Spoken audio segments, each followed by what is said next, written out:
What's up? What's up, y'all? So first, I need to get this out of my system. Club Mate is the best export of Germany, and I've had already too many today, so that's going to affect the way that I talk. But if there's any Club Mate representatives out here that are listening, please sponsor me and sponsor this project. Oh my God, yeah, there you go, please. Thank you. Shout out Club Mate. Yo, okay. So my name's Alfredo Salazar-Caro. I am a new media artist and curator, and I am the director of the Digital Museum of Digital Art, along with William Robertson, who is not here today, unfortunately, but he's in Chicago, working away, fixing all our bugs. I'll talk a little bit about my background first before we get into DiMoDA, but we'll get back into this.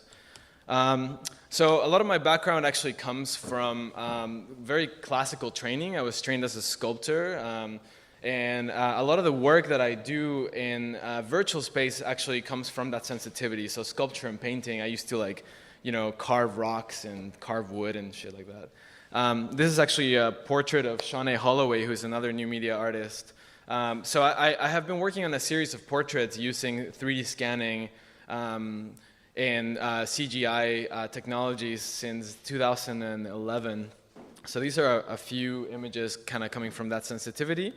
This is actually in another virtual museum or exhibition space from La Turbo Avedon. Does anybody here know La Turbo Avedon? That name sound familiar to a couple of people? That's good. Okay, so La Turbo runs a project called Panther Modern, which is a project in which she creates virtual architectures, hands them over to artists for them to create virtual installations and then they're manifested in a series of renders. But anyway, so that's part of that. This is another portrait. This is the portrait of the Greco brothers in Chicago. So these are just kind of like some examples. And a lot of the things that I'm looking at when I'm making these, it's a lot of like classical portraiture, a lot of Renaissance portraiture.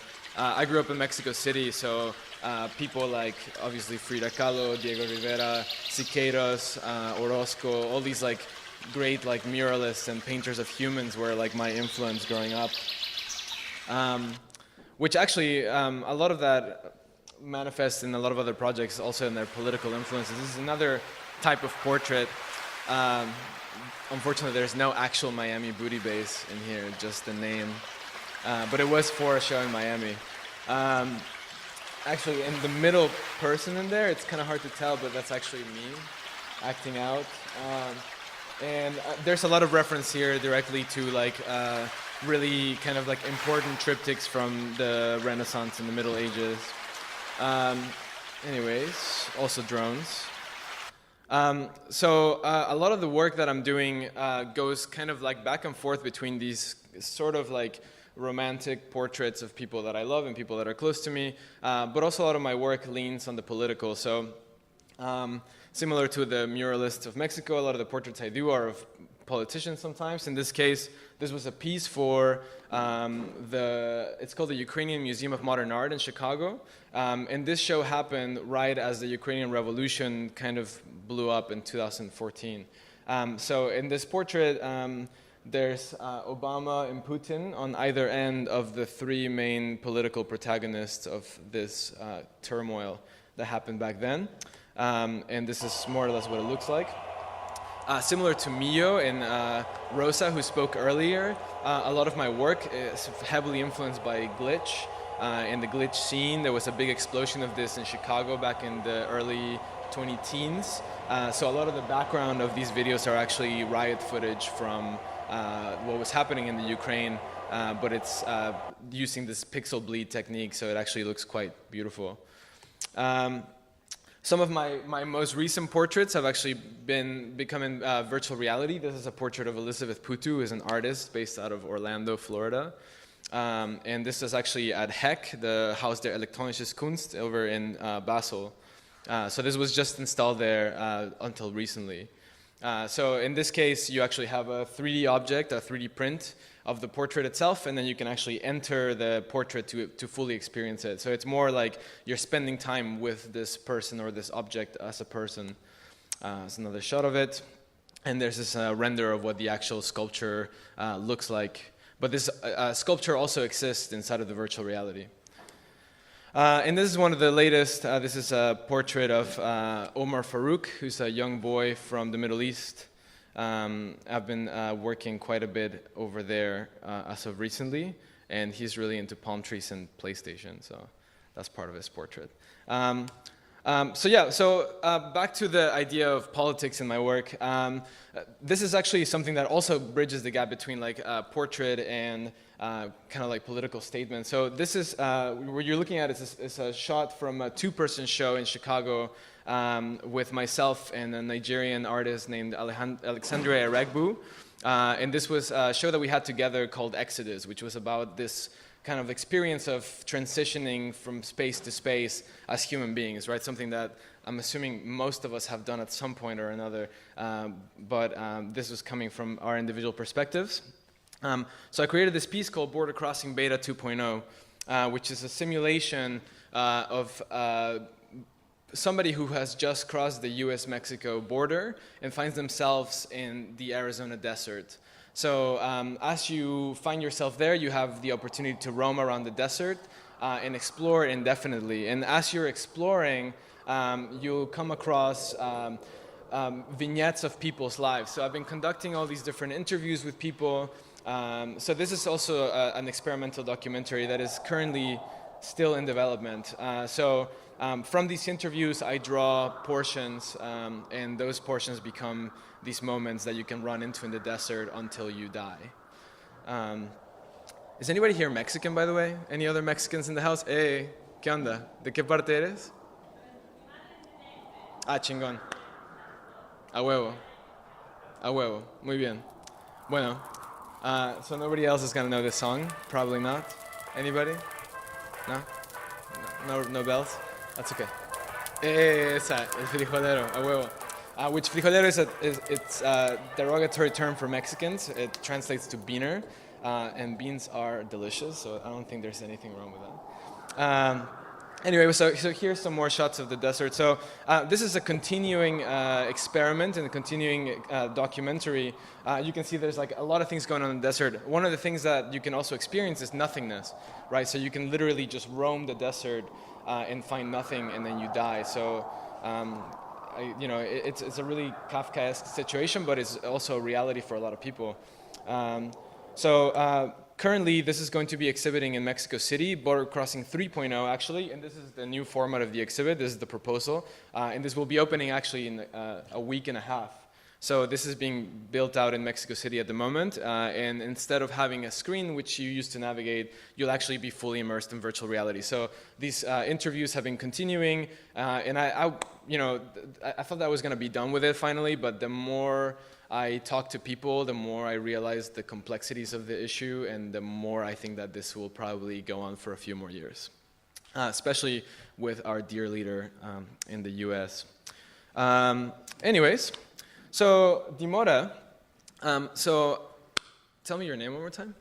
So Daniel mentioned the contributions in architecture to virtual space, and actually that is our statement from DiMoDA is actually a remix of several statements from big museums that we like, for example, the Whitney and the New Museum. So I think actually that part about architecture comes from the New Museum. We just remixed it so that it would say virtual architecture and virtual landscape. But one of the things that is true is that virtual reality, of course, allows us to expand and experience things that we normally wouldn't be able to. So architecture is something that I've always wanted to try out, so this was kind of like my chance to do it. By the way, has anybody here read Snow Crash? A few of you? Great. So how many of you guys know, besides the Snow Crash people, heard the term Metaverse? The Metaverse, anybody? Okay, good. So the Metaverse is basically a combination between the internet and virtual reality, right? So experiencing, information and shopping and, these social experiences in virtual reality, which actually Facebook is working aggressively to complete. And has anybody here been in Facebook VR? Yeah, a couple of you. Great. Okay, it's fucked up. So go hang out there. Hang out with me because I have no friends there. Actually, I think I was trying to call Mio on Facebook VR and it didn't work. Whatever. Look, VR is VR, there's no time there. Anyway, so this is actually the first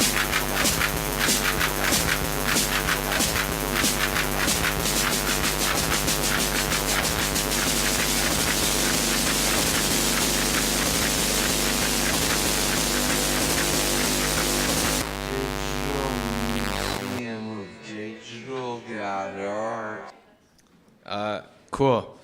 So maybe some of you elders recognize yourselves in there from Thunderdome 1997. Was anybody there? I wasn't. I was 8 years old. I wish I was there. Yeah, so that's how we set up DiMoDA. You know, so we really wanted it to be a very experimental space, and also I really like raves. Okay, so here's a little bit more of the architecture. So these were like, you know, sort of the mood that we started out with. You know, this like very sleek, very Miami club vibe. So this is sort of the way that it got going. Also, the museum itself is actually a portrait. It's a bit hard to tell, but it is in itself a head, a glitched out head that creates this atrium, actually. This is the... so portals, right? So we had to come up with a way to experience artworks within the space. So we created this museum as a way to sort of understand and emulate, or simulate rather, the grandeur of what a museum does. And that's also why we wanted to call ourselves a museum as opposed to a gallery. So it's all about this aura. But one challenge that we found ourselves having is, okay, how do you now exhibit works inside of this virtual museum? And of course, like, you know, we didn't want to follow the traditional format of exhibiting work, you know, just like having like an object in the space or engaging with the space. So we wanted to give the artist the opportunity to be fully immersed. So we created these portals. So you had to enter these portals in order to be fully immersed by the work.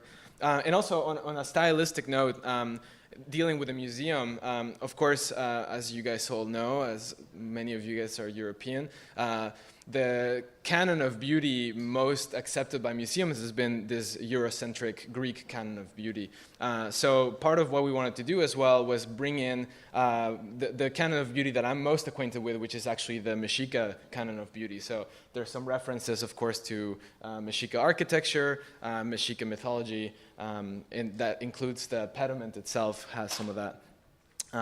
So here's the trailer for... Hello? Weird. Just try that one more time.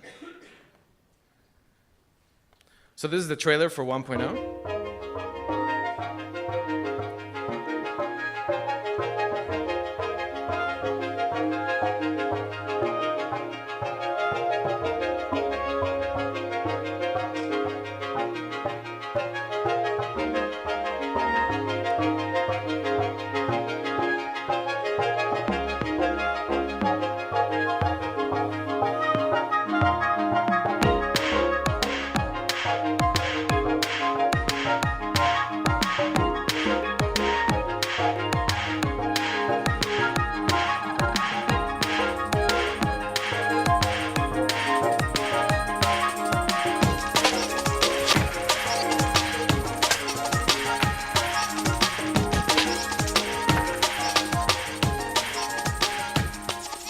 So that basically shows you like a run through the original version of DiMoDA 1.0 with an original soundtrack by Ultra Demon. Do you guys, anybody here into C-Punk? Do you guys remember when that was cool on Tumblr for like a year? Anyway, cool. So the works that we had in there, you know, we wanted to make sure that these were not just artists that were experimenting in VR, but rather people that actually were making compelling work. So the first piece you see here, this is by Jacoby Satterwhite, who is a New York-based artist. He deals in his work a lot with blackness and queerness and mental health. A lot of his work is actually based on his mother's schizophrenia, and as her schizophrenia progressed, she became obsessed with drawing these like products for late night TV infomercials that never realized, so she just stacked thousands of them. And Jacoby uses these as references and creates these 3D objects that then he uses to make stages for his dances, a lot of voguing, and a lot of that has to do with his expression. Then there's Claudia Hart, who is a veteran of the medium. She's been working with CG graphics as an artistic medium since the late 80s. So she created this allegory to Alice in Wonderland, which this one was really fun because it had super low gravity, and I think 2 people ate shit while doing this. You know, they just like fell because they were so excited that they could float. So luckily the equipments were not damaged, so that's good. Neither were the people, but you know, whatever. Then this is Tim Beresheim. Anybody here know Tim Beresheim? No, really? He's German, and he lives in Aachen. And I guess, whatever. Let's pretend that everybody loves Tim Beresheim here. Yeah, hey, shout out Tim. So Tim actually had a retrospective of his work in Aachen. I forget the museum's name, but it's a really beautiful space. And this is actually the first piece he ever made in 3D. And for his 15-year, I guess, and not anniversary, but his 15-year retrospective, we recreated his first 3D piece ever. And then we have Aquanet 2001, who is a duo from Mexico City, Gibran Morgado and Salvador Loza. And they created a personal meeting with what they believe would be the son of our dear leader and Sarah Palin, who is another wonderful politician from the States. This is Carson Trump Palin. And it's actually, this piece is really great because it's full of amazing details. And there's actually a really good photo of Sarah Palin with her child in the background. Cool. So this is some of the way that we install DiMoDA physically. So one of the interesting things about being a virtual museum is that we don't actually have a physical space, right? My partner works in Chicago, I work in New York, and then we exhibit in many different places. So we partner with other galleries and other institutions to actually have this exhibited. So this was in Transfer Gallery in New York City. Here's another shot. This was from the original one, so we still had Oculus, what are these called? The DK2s. So previous versions of Oculus. And then we had this collector's edition item, which is actually like a digital object from the museum's architecture that contains all the data for the museum. So in the back of it, there's actually a USB drive, and it's also magnetically levitated because that looks really vapor wavy cool. So another shot of that. This is one of our kind of like guerrilla installations. This was in Miami for Miami Basel. So that little cart was DiMoDA on wheels. And then this is our installation in Berlin over at Import Projects. Have you guys been to Import Projects before? One person has. Wonderful. You guys should all go there. There's not a lot of VR, but there's always good stuff. So we installed that. So you can see the versatility of the type of installation. Here's a little bit more of Miami. And then we had DiMoDA 2.0 started being created right after Berlin. So in this case, we wanted to not just have the museum, but have like a space that you could explore. You know, thinking a lot about these games that are like open world or whatever. This is a bit of what it actually looked like installed at Super Chief Gallery in New York. But then the aesthetic of it changed quite drastically. So we went from this like super clean, super kind of like utopic, idealist way of looking at things into this very dark and dystopic DiMoDA version. And that's why we invited Mio also, because you know we were all sad and talking about horrible shit that happens in the world. So. Anyway, so here's a little bit more of what 2.0 looks like installed. This is it installed over at the RISD Museum in Rhode Island in the States. And then I'll show you guys the trailer for 2.0.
So this is the current version of DiMoDA that has been touring around.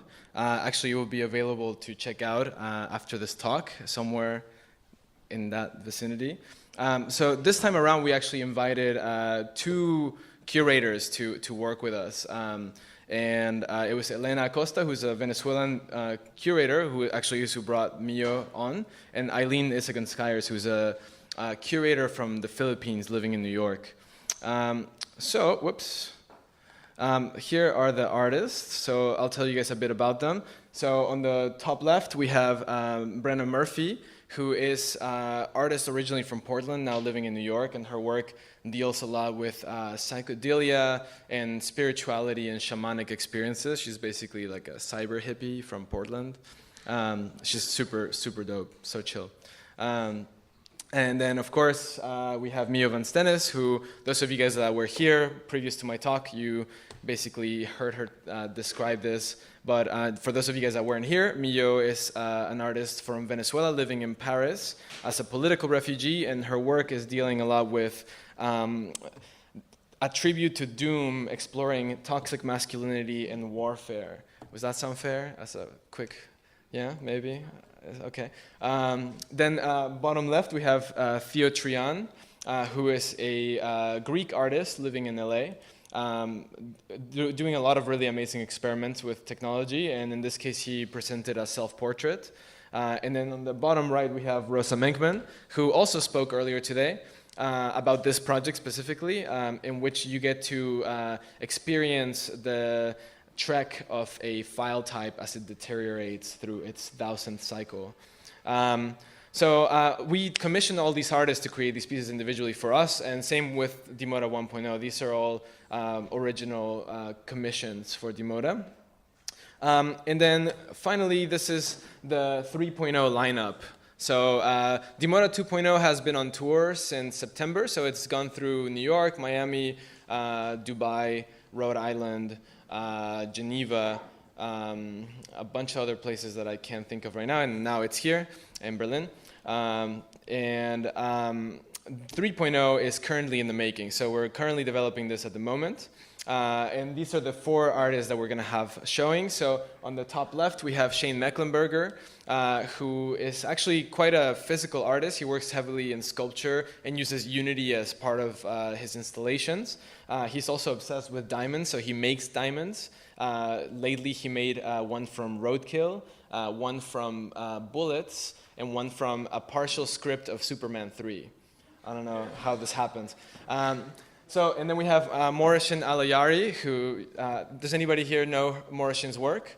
Okay, cool. A couple of you guys know Moroshin's work. So Moroshin is an Iranian artist living in New York, and her work, in this particular image comes from the 3D Additivist Manifesto, which is a project she carries along with Daniel Rourke, and it's essentially a project discussing current additivist technologies, specifically 3D printing, and their place in the Anthropocene and contributing to us filling our lungs with plastic.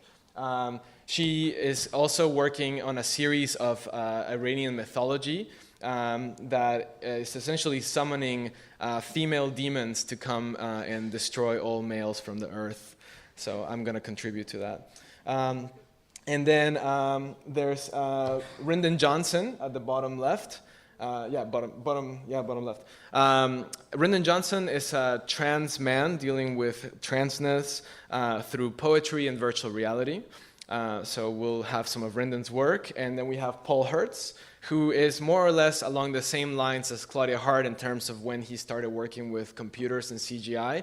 So back in 1996, Paul Hertz worked with the University of Chicago on something called The Cave. Do you guys know about The Cave? Awesome. So The Cave was one of the first experiments in virtual reality in which you actually had like a 6-projection room with some tracking, and you could go in there and be like fully immersed, but it was 1996 and everything sucked. So really, you couldn't really do it. So we are actually taking his 1996 piece and revamping it for 2017 with the current technology. So very excited about that. So that's where we are at the moment. And that's pretty much the end of it. So this would be a good moment for you guys to ask questions or whatever else. So thank you for listening.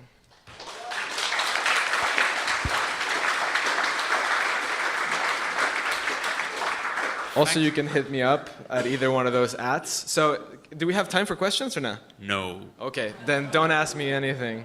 Now ask questions, but do it personally. It's cooler anyway. Don't talk to me. Ever. Okay.